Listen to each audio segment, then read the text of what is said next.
बटबाइटी हाजी मोहम्मद उस्मान मरी secondary school में हर साल जिया हिन साल में सकाफ़ती ॾियारो मल्हायो वियो जंहिंमें तमामु वॾे अंग में शागिर्दनि हिसो वरितो।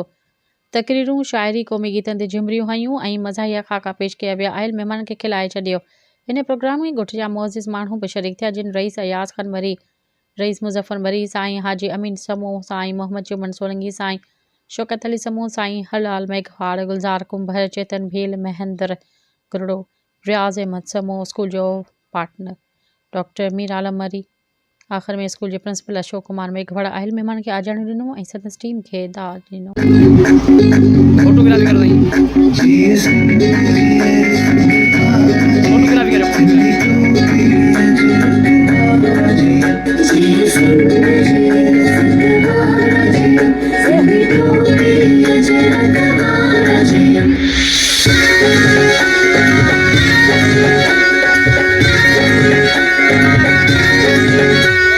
खटी आयो ख़ैर सां जंहिंजी सिंध समूरी सूर